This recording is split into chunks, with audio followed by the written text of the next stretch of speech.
Alors, bonjour à tous. Dans notre vidéo d'aujourd'hui, nous allons explorer la factorisation LU. Donc, dans ce premier temps, regarder qu'est-ce que la factorisation LU, ensuite, comment la calculer, et finalement, on va voir comment on peut l'appliquer dans la résolution des systèmes d'équations linéaires. Donc, premièrement, qu'est-ce que la factorisation LU? Ben, la factorisation LU, c'est tout simplement une factorisation de la forme A est égal à L fois U, où L est une matrice triangulaire inférieure pour laquelle toutes les valeurs sur la diagonale sont des 1, et la matrice U est une matrice triangulaire supérieure. Donc, par exemple, on peut regarder la matrice A qu'on a ici, donc la matrice 2, 3, moins 1, moins 10, moins 14, 9, 6, 16, 20. Dans ce cas-ci, la factorisation est LU. On va voir plus tard comment la calculer, mais la factorisation LU prendra la forme suivante. Donc, une matrice L, qu'on a dit est triangulaire inférieur, c'est-à-dire que toutes les valeurs au-dessus de la diagonale sont des zéros, et pour laquelle toutes les valeurs sur la diagonale sont des 1, fois une matrice U, qui, elle, doit être triangulaire supérieure, c'est-à-dire qu'on obtient le triangle suivant, ou si vous préférez, toutes les valeurs qui se trouvent en dessous de la diagonale doivent être des zéros. Avant d'aller plus loin, une remarque importante, la factorisation LU n'existe pas toujours. Une condition qui est nécessaire et suffisante pour son existence, c'est le fait de pouvoir transformer la matrice A, donc une matrice originale, sous forme de matrice échelonnée, en utilisant uniquement des opérations qui auront la forme LI plus A fois LJ, où on suppose bien entendu que I n'est pas égal à J. En d'autres mots, lorsqu'on applique notre méthode de Gauss ou notre échelonnage, la seule opération qui est permise sont des opérations de cette forme-ci. Autrement, ça crée des difficultés avec la factorisation LU et potentiellement on pourra obtenir une matrice qui n'est pas factorisable sous cette forme. Donc, comment calculer la factorisation LU? Ben, la première étape est relativement simple. C'est l'étape qu'on a l'habitude de faire dans la méthode de Gauss, par exemple. Il faut tout simplement échelonner notre matrice. OK. Donc, mais il faut faire attention. On se rappelle, je sais que je me répète, on veut utiliser uniquement les opérations de la forme LI plus A fois LJ et mettre la solution dans, et là il y a une petite erreur, c'est bel et bien LI qui doit aller ici. Donc, dans notre exemple présent, si on commence avec la même matrice A qu'on avait tout à l'heure, donc pour échelonner notre matrice, premièrement, qu'est-ce qu'on remarque? Bon, on va avoir un 0 ici. Donc, pour obtenir un 0, on peut tout simplement prendre notre ligne 2, plus 5 fois la ligne 1 et mettre notre solution dans la ligne 2. Ce qui va nous donner notre nouvelle matrice 2, 3, moins 1, 0, 1, 4, 6, 16, 20. Ensuite, on continue de la même façon. On va venir placer un 0 sur la troisième ligne. Donc, dans ce cas-ci, il suffit de prendre notre troisième ligne et soustraire 3 fois la ligne 1 et mettre la solution dans la troisième ligne. Ce qui va nous permettre d'avoir 2 zéros ici.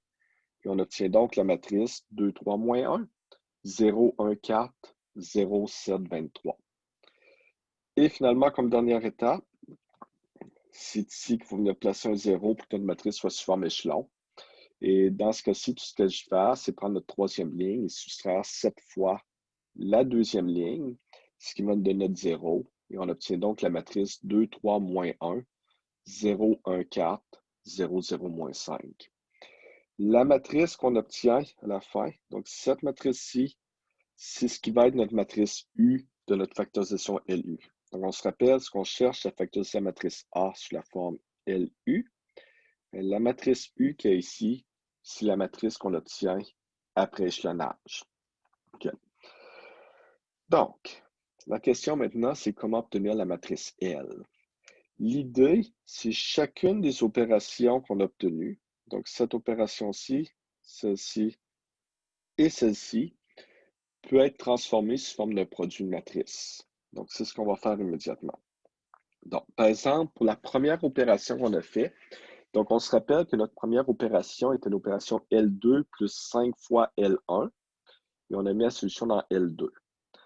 Ce qu'on peut faire, c'est que cette opération ici peut s'écrire comme un produit de matrice. Donc, on va avoir une matrice P fois notre matrice A originale, et qui va nous donner une nouvelle matrice, on peut appeler A1 par exemple, okay? Qui va avoir exactement le même effet que notre opération. La question, c'est comment obtenir la matrice P. En fait, c'est relativement simple si on porte attention à la façon que le produit matrice fonctionne. Première chose à remarquer, on se rappelle que lorsqu'on multiplie deux matrices, on fait toujours ligne fois colonne, ligne fois colonne, etc. Donc, ce qu'on remarque, c'est les valeurs qui vont se trouver ici, le 2, 3, moins 1, vont être obtenues en utilisant les valeurs sur la première ligne qu'on a ici. Donc, on va faire respectivement première ligne fois la première colonne, ce qui va nous donner le 2. Première ligne fois la deuxième colonne, ce qui va nous donner le 3. Première ligne fois la troisième colonne, qui va nous donner le moins 1. Et ce qu'on remarque, comme la première ligne reste inchangée, ben à chaque fois, donc si on l'écrit au long, par exemple, mettons A, B, C pour commencer, lorsqu'on va faire la première ligne fois la première colonne, on va avoir 2A moins 10B plus 6C qui doit nous donner 2. Okay? De la même façon, pour la deuxième valeur, on va avoir 3A moins 14B plus 16C est égal à notre 3. Et finalement, moins A plus 9B plus 20C est égal au moins 1. Donc, ce qu'on remarque, c'est qu'en fait, le B et le C n'ont aucune importance dans le calcul. Il n'y a aucun effet. Tout ce qui nous reste, c'est systématiquement le coefficient du A. Donc, qu'est-ce qu'on va faire? On va tout simplement avoir 1, 0, 0. Et donc, en multipliant ligne fois colonne, on va systématiquement conserver le premier élément de chacune des colonnes, ce qu'on va venir placer dans notre première ligne à droite. La même idée s'applique par exemple pour la troisième ligne. Donc, si on efface ceci, donc, pour la troisième ligne, ce qu'on va obtenir ici, ben, ça vient d'où? Ça vient encore de l'idée de produit de ligne fois colonne, mais cette fois-ci, ce sera les éléments qui vont se trouver sur la troisième ligne qu'on va multiplier par chacune des colonnes respectivement. Okay? Donc, pour obtenir le 6, 16, 20 qui se trouve à droite, ça va être les éléments de la troisième ligne de notre matrice P qui vont jouer un rôle important. Bon, maintenant, qu'est-ce qui se passe? Ben, c'est un peu la même idée. Je peux placer un A, B, C, question de bien comprendre ce qui se produit. Donc, si je prends la troisième ligne fois la première colonne, 2A moins 10B plus 6C, ça va me donner le 6. Ce qu'on remarque cette fois-ci, comme la troisième ligne reste inchangée, c'est toujours le coefficient de notre C ici qui va rester. Les deux autres n'ont pas d'importance. En fait, ce n'est pas qu'ils n'ont pas d'importance, mais vont juste être zéro, n'auront pas d'effet sur l'addition. Ce que ça veut dire, c'est cette fois-ci, nos valeurs du ABC vont tout simplement être 0, 0, 1. De sorte qu'en multipliant troisième ligne fois chaque colonne respectivement, tout ce qui va nous rester, c'est toujours le dernier élément de chacune des colonnes. Et donc, la troisième ligne va rester inchangée.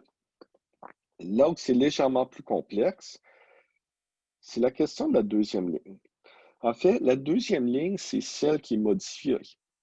Qu'est-ce qu'on a fait? Ben, notre opération nous affirme qu'on a pris L2 plus 5 fois L1. Donc, le troisième élément de chacune des colonnes, donc si on regarde ces colonnes-ci, le troisième élément, lui, n'a aucune importance, aucun effet. Et donc, un 0. Pour les autres, à chaque fois, on va prendre le premier élément, on va le multiplier par 5 et on va lui ajouter l'élément de la deuxième ligne, celui-ci. Donc, on va prendre 5 fois l'élément qui est sur la première ligne et lui ajouter une fois l'élément qui est sur la deuxième ligne. Donc, 5 fois 2 plus 1 fois moins 10 plus 0. Et ça va avoir les mêmes répercussions sur les deux autres colonnes. Donc, pour la deuxième colonne, on va avoir 5 fois 3 moins 1 fois 14 plus 0. En d'autres mots, on a fait 5 fois l'élément qui se trouve sur la première ligne, plus une fois l'élément qui se trouve sur la deuxième ligne. Et c'est ce qui va nous donner à la fin notre deuxième ligne dans la matrice produit. Donc, voilà l'idée comment trouver notre matrice P. Donc, dans ce cas-ci, notre matrice P, c'est tout simplement la matrice 1, 0, 0, 5, 1, 0, 0, 0, 1. Donc, la matrice, ce qu'on remarque, c'est essentiellement la matrice identité. C'est très, très proche de notre matrice identité. La seule chose, c'est que la ligne qui est modifiée au final, donc dans ce cas-ci, c'est notre deuxième ligne qui a été modifiée. Alors, il faut faire les modifications correspondantes dans notre deuxième ligne au départ, en appliquant, en essayant de réécrire notre transformation sous forme d'une matrice. On va essayer de le faire sous forme d'un deuxième exemple pour la deuxième matrice, la deuxième opération. Donc, on se rappelle que notre deuxième opération, c'est ce qu'on a ici, notre L3 moins 3 fois L1. Donc, on va essayer de le transformer sous forme de matrice. Donc, cette fois-ci, notre matrice de départ, c'est notre A1 qu'on a ici, et on veut la transformer en une matrice A2. Donc, c'est ce qu'on a ici. J'ai mon A1 qui est transformé sous forme de matrice A2. Et dans ce cas-ci, l'opération qu'on avait faite tout à l'heure, c'est L3 moins 3 fois L1. Si on veut le transformer sous forme d'un produit de matrice, ben, ce qu'on remarque, c'est que la seule ligne qui est modifiée est la troisième ligne. Les deux autres restent identiques. Donc, la première ligne reste identique. Donc, à chaque fois qu'on modifie ligne, colonne, on veut tout simplement conserver le premier élément de chaque colonne. Okay? Ce qui va avoir pour effet que la ligne ne sera pas modifiée. Exactement la même idée pour la deuxième ligne. La deuxième ligne n'est pas modifiée. Donc, en faisant notre produit de la deuxième ligne fois chacune des colonnes, on veut systématiquement conserver le deuxième élément de chacune des colonnes. Finalement, là où les choses changent un peu, c'est avec notre troisième ligne. C'est sur la troisième ligne qu'on applique notre opération. Donc, ce qu'on a fait avec la troisième ligne, on a pris moins 3 fois l'élément qui se trouve sur la première ligne. Okay? Donc, ici, si je multiplie, je vais avoir moins 3 fois 2, plus, etc. Et on va lui ajouter l'élément qui se trouve sur la troisième ligne. Ce qui veut dire que la deuxième ligne n'a aucun effet. Et on va avoir un ici.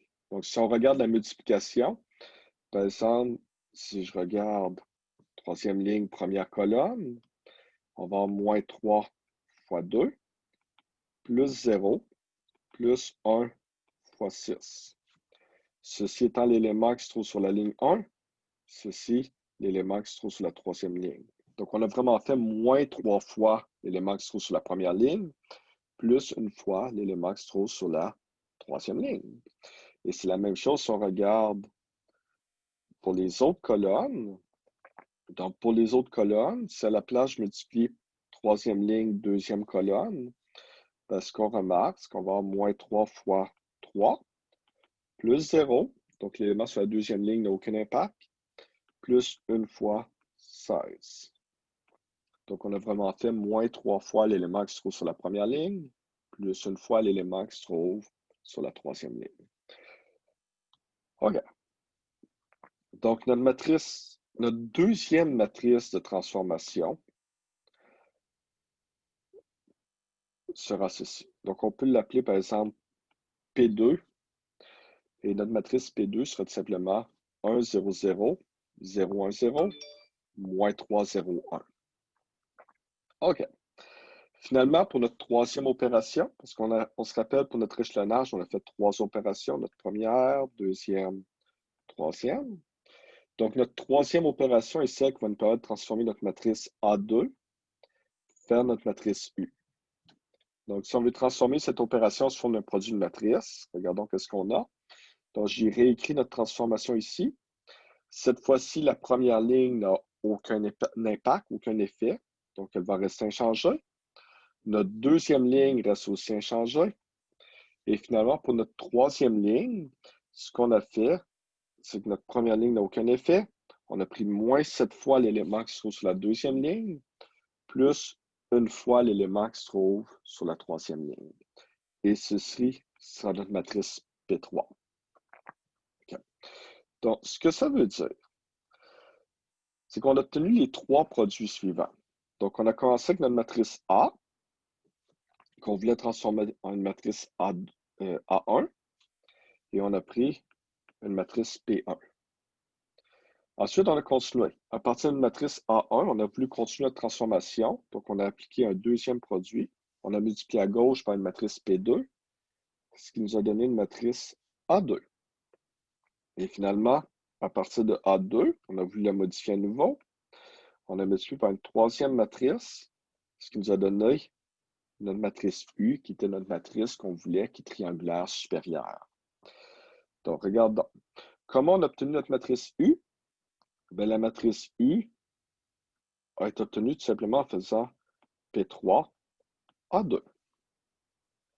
Mais la matrice A2, c'est celle qu'on a ici.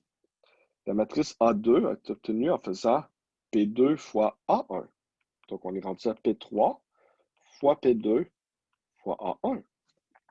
Et ensuite, de la même façon, notre matrice A1, elle, on l'a obtenue en faisant P1 fois A.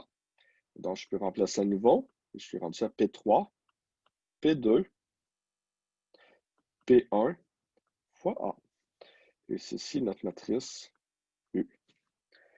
Ce qui veut dire que notre matrice U est égale à P3, P2, P1 et A. Donc, on a réussi à réécrire le tout sous forme d'un produit. Le problème, c'est la matrice qui nous intéresse, c'est vraiment notre matrice A qui est à la fin. Okay? Et donc, la prochaine étape va consister à essayer d'isoler notre matrice A. Juste avant, je vais faire une remarque. On a essayé de trouver nos matrices P un peu par essai, en observant quel effet notre transformation avait ou que notre produit avait sur la matrice. Une autre approche, une autre façon d'essayer de le comprendre est suivante. Je reviens avec la première opération qu'on avait. La première opération qu'on avait était L2 plus 5 fois L1 et on a mis la solution dans L2. Et ça nous a donné la matrice P1 qui était 1, 0, 0, 5, 1, 0, 0, 0, 1. Ce qui est intéressant de remarquer, c'est qu'en fait, l'opération donne juste l'information minimum qui est nécessaire pour savoir ce qui s'est passé. Si on essaie de la réécrire en donnant l'information vraiment complète, absolument toute l'information pertinente, ben, ce qu'on remarque, c'est que notre première ligne est absolument inchangée. C'est-à-dire, pour notre première ligne, ce qu'on a fait en réalité, c'est une fois la ligne 1, on lui a ajouté la ligne 0 fois la ligne 2, on lui a ajouté 0 fois la ligne 3, et on a mis la solution dans la ligne 1. Pour la deuxième ligne, on a déjà l'information. On sait qu'on a fait une fois L2 plus 5 fois L1, mis la solution dans L2. De 1, le L1 et le L2 semblent inversés. On va les remettre dans le bon ordre. Donc, en considérant la première ligne en premier, on lui ajoute la ligne 2. Mais là, qu'est-ce qui se passe avec la ligne 3? Est-ce qu'on l'a utilisé? Non. Donc, 0 fois L3. Et on met la solution dans L2. Et je vais aller plus loin que ça. Je vais même spécifier le 1. On a vraiment pris une fois la ligne 2. Okay? Ça, c'est juste une réécriture de ce que j'ai ici. Donc, on peut l'enlever, on peut l'ignorer. On l'a réécrit en beaucoup plus de détails en spécifiant vraiment ce qui se passe pour L1, L2, L3. Finalement, qu'en est-il de notre troisième ligne? Notre troisième ligne reste inchangée, ce qui veut dire qu'on n'a pas touché à la première ligne, on ne l'a pas utilisée. On n'a pas utilisé la deuxième ligne, donc 0 fois L2. Et on a tout simplement pris une fois notre ligne 3 pour mettre le tout dans la ligne 3. OK. Donc, je n'ai pas très bien écrit, je vais juste le réécrire en bas. Le tout écrit vraiment bien tapé à l'ordinateur nous donne ceci. Ce qui est intéressant de remarquer, c'est les coefficients qu'on a obtenus. Si on regarde comme fois les coefficients, on a une fois L1, 0 L2, 0 L3. Donc le 1, 0, 0, 5, 1, 0, 0, 0, 1. Ben, ça en fait exactement les mêmes coefficients qu'on a dans la matrice P. Donc, c'est une autre façon d'essayer de le voir, une autre façon de trouver nos matrices P. C'est en détaillant nos opérations, en ajoutant absolument toute l'information concernant chacune des lignes, une par une, en extrayant les coefficients. Et cette méthode fonctionne tout aussi bien que celle qu'on a utilisée précédemment. Ça semble un peu plus long de tout écrire. Avec la pratique, ce n'est pas vraiment nécessaire de tout écrire, mais lorsqu'on commence, c'est une belle façon de le comprendre. Ceci dit, on a trouvé le moyen d'écrire notre U et notre A sur notre produit de matrice.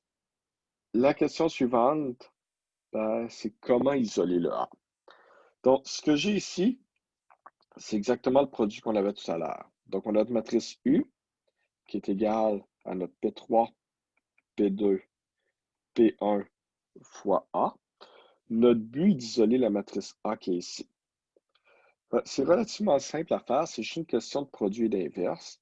Donc, si on a U est égal à P3, P2, P1, A, ce que je peux faire dans un premier temps, si je veux envoyer le P3 de l'autre côté, je peux tout simplement multiplier de chaque côté par P3 inverse. Et comme on a fait la même opération de chaque côté de l'égalité, c'est toujours égal. Et la bonne nouvelle, c'est que le P3 inverse P3 se cancelle dans l'identité. L'identité n'a aucun impact sur notre produit. Et on a donc P3 inverse U est égal à P2, P1, A. On veut faire la même chose avec la matrice P2, on veut l'envoyer de l'autre côté. Donc, pour ce faire, je vais juste multiplier par P2 inverse. Encore une fois, de chaque côté. Donc, notre égalité est toujours valide. Et la même idée se produit. P2 inverse fois P2, c'est l'identité. L'identité n'a pas d'impact sur le produit. On peut l'ignorer. Et donc, on est rendu à P2 inverse. P3 inverse U est égal à P1 fois A. Je fais exactement la même chose avec le P1. Je multiplie par son inverse de chaque côté. P1 inverse fois P1, c'est l'identité. L'identité n'a pas d'impact sur le produit. Et donc, on obtient que A est égal à P1 inverse, P2 inverse, P3 inverse fois notre U. C'est ce que j'ai écrit ici. Donc, on a P1 inverse, P2 inverse, P3 inverse fois U est égal à A. Une chose qui est importante à remarquer, quand j'avais mon... Oups, désolé. Quand j'avais mon U au départ ici, écrit sur le produit, donc c'était P3, P2, P1, A. Quand j'ai isolé le A, j'ai envoyé mes matrices de l'autre côté, l'ordre des trois matrices a été changé. Donc, en prenant l'inverse, l'ordre du produit est inversé aussi. Ce qui me donne P1 inverse, P2 inverse, P3 inverse fois U à la place. Donc, c'est une erreur qui est fréquente d'oublier de changer l'ordre. Mais là où on a P3, P2, P1 originalement, c'est maintenant P1 inverse, P2 inverse, P3 inverse. L'ordre est inversé. OK. Donc, on a réussi à isoler le A. Donc, on a obtenu sous forme de produit. Ce qui est intéressant, c'est qu'on a ces trois matrices-ci fois U est égal à A. Et ce sont ces trois matrices-ci qui vont devenir notre matrice L. Donc, c'est ce qu'il nous reste à calculer. Pour trouver notre L, il va donc falloir calculer l'inverse des trois matrices séparément, puis tout simplement faire le produit. Bon. Calculer l'inverse, c'est étrangement simple. Okay? On pourrait appliquer les méthodes de Gros-Jordan, la méthode avec le déterminant cofacteur, etc., pour trouver l'inverse. Mais dans ce cas-ci, parce qu'on s'est restreint spécifiquement aux opérations de la forme LI moins A fait A fois LJ, trouver l'inverse est en fait très, très facile. C'est juste de remarquer la chose suivante. Donc, prenons notre première opération comme exemple. Pour partir de notre matrice A et la transformer sous forme d'une matrice A1, on a fait l'opération L2 plus 5 fois L1 dans L2. C'est-à-dire qu'on a pris notre ligne L2, on lui a ajouté 5 fois la ligne 1 et on a mis la solution dans L2. Mais ça, c'est vraiment pour partir de cette matrice-ci se rendre à celle-ci. L'inverse, c'est quoi? C'est simplement essayer de faire le contraire. Donc, trouver l'inverse revient à trouver une façon de passer notre matrice A1 et se rendre vers notre matrice A. Donc, si passer de A à A1, on a dû ajouter 5 fois la ligne 1, faire le contraire, on va tout simplement devoir le soustraire. Et donc, l'opération inverse, on peut le voir comme ceci. Ça va tout simplement être L2 moins 5 fois L1 et mettre la solution dans L2. Donc, en réalité, tout ce qui est en train de se passer, c'est lorsque je veux calculer l'inverse de la matrice suivante, La seule chose qui va changer, c'est notre fameux 5 qui était ici, va tout simplement changer de signe, va devenir -5, ok, pour faire l'opération inverse. Mais il faut se rappeler, c'est un truc qui est vraiment utile, qui fonctionne très, très bien, mais seulement dans un contexte où on a utilisé des opérations qui ont cette forme. Dans le cas général, si on veut calculer l'inverse d'une matrice, ben, ça reste toutes les techniques de méthode de Gauss-Jordan, méthode des cofacteurs déterminants, etc., qui s'appliquent. Okay? Mais dans ce cas particulier, calculer l'inverse est beaucoup plus facile. Okay? Donc, de façon générale, j'ai fait avec l'exemple seulement avec notre L2 plus 5 fois L1, mais de façon générale, trouver l'inverse d'une matrice, lorsqu'on a utilisé spécifiquement une opération de cette forme, revient tout simplement à changer le signe du seul élément non nul qui n'est pas sur la diagonale. C'est tout. Donc, si je reviens à notre problème, on avait écrit notre matrice A sous la forme d'une matrice P1 inverse, P2 inverse, P3 inverse fois U. Donc, si je veux calculer l'inverse de chacune des trois matrices, tout ce que je vais faire, c'est le 5 ici, qui est le seul élément non nul qui n'est pas sur la diagonale. Je le change de signe, devient -5 en prenant l'inverse. Notre -3 devient un 3. Notre -7 devient 7. Okay. Et calculer l'inverse devient aussi simple que ça. Maintenant, calculer le produit de matrice, et la première fois qu'on le fait, c'est vraiment une bonne idée d'essayer vraiment de multiplier les trois matrices une par une. Mais en fait, vous allez réaliser rapidement que tout ce qui va se passer, c'est que les valeurs qui sont non nulles, notre -5, 3 et 7, vont tout simplement conserver leur position et pour nous donner notre matrice L. Donc, la matrice L va tout simplement être une matrice qu'on va avoir des 1 sur la diagonale et notre -5, qui est ici, notre 3 et notre 7 vont tout simplement venir se placer à leur emplacement original, mais dans une seule matrice L. Et voici la factorisation LU de notre matrice A. OK. Ceci dit, à quoi ça peut servir?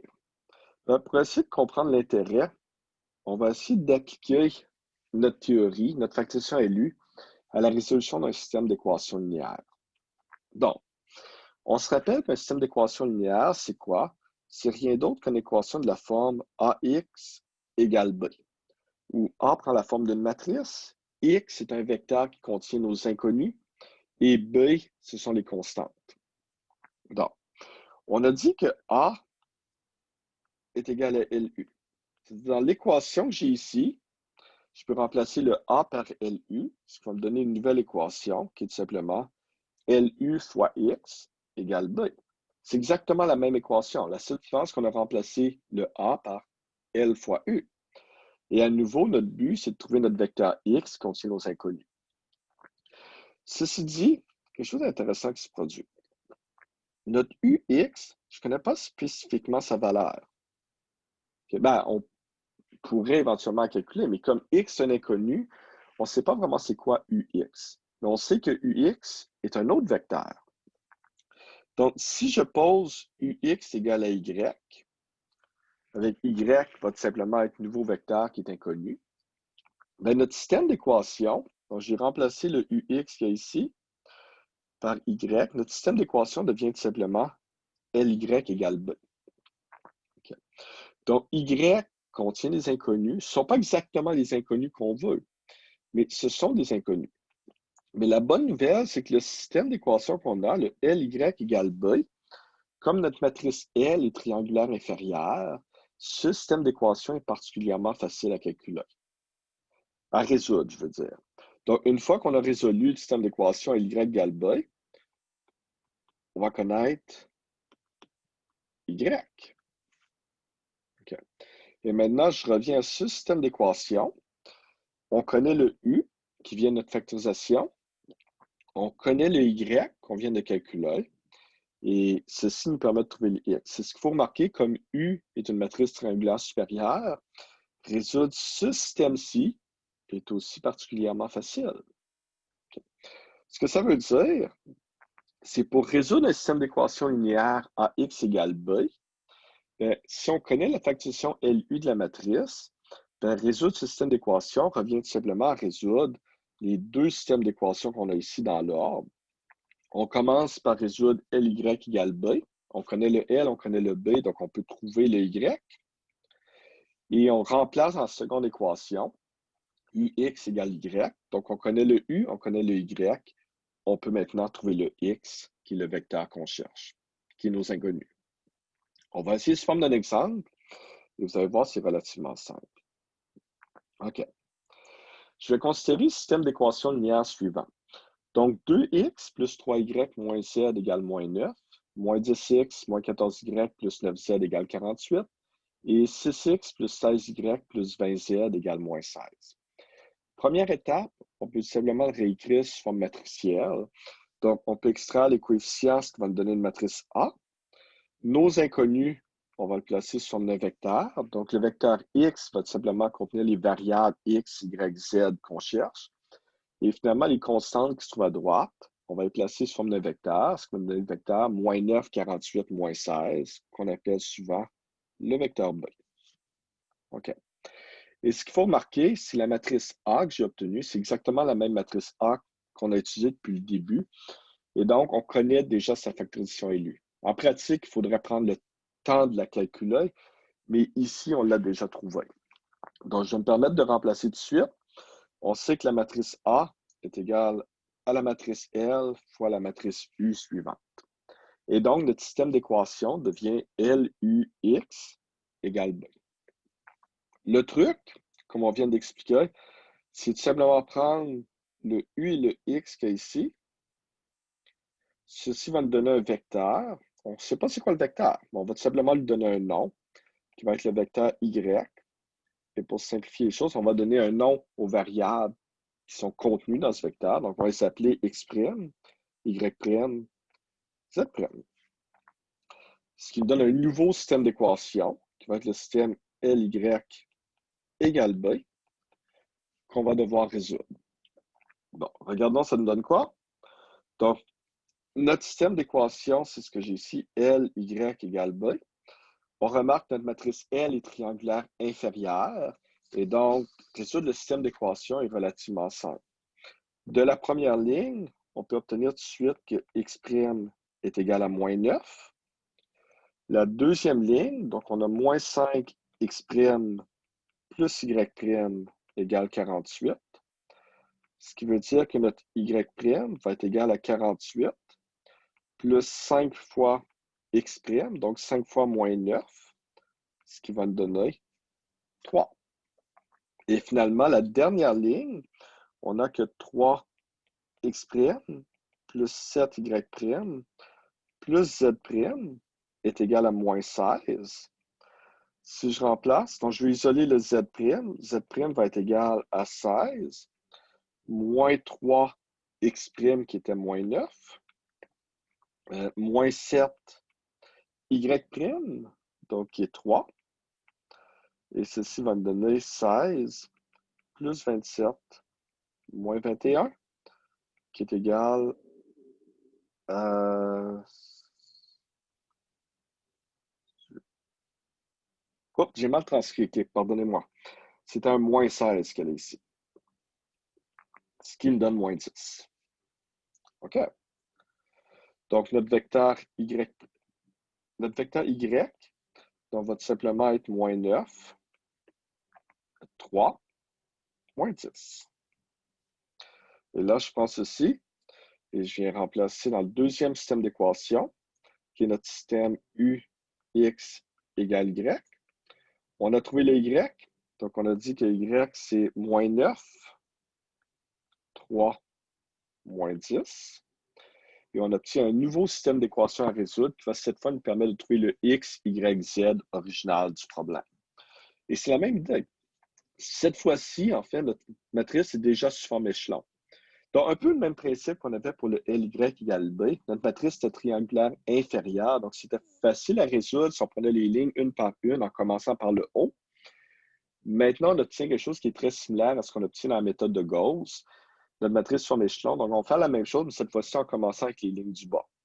Donc, de la dernière ligne, on obtient que moins 5z est égal à moins 10, ce qui nous donne directement z égale 2. De la ligne précédente, on voit tout de suite que y plus 4z est égal à 3, ce qui nous donne y est égal à 3 moins 4z, et donc 3 moins 4 fois 2. Donc 3 moins 8, ce qui nous donne moins 5. Et finalement, on en arrive à la première ligne, donc 2x plus 3y moins z est égal à moins 10, ce qui veut dire que 2x va être égal à moins 10, moins 3y, donc moins 3 fois moins 5, plus z, et notre z est égal à 2. Et donc, on obtient moins 10, moins 10 plus 15, 5, plus 2, 7.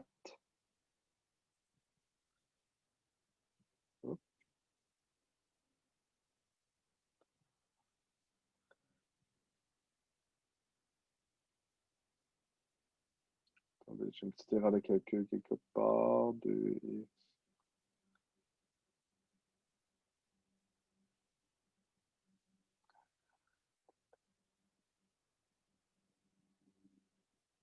Et j'ai mal transcrit à nouveau.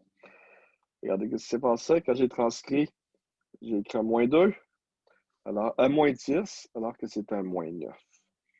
C'est là mon erreur. Donc, on va corriger tout de suite. Et donc, j'ai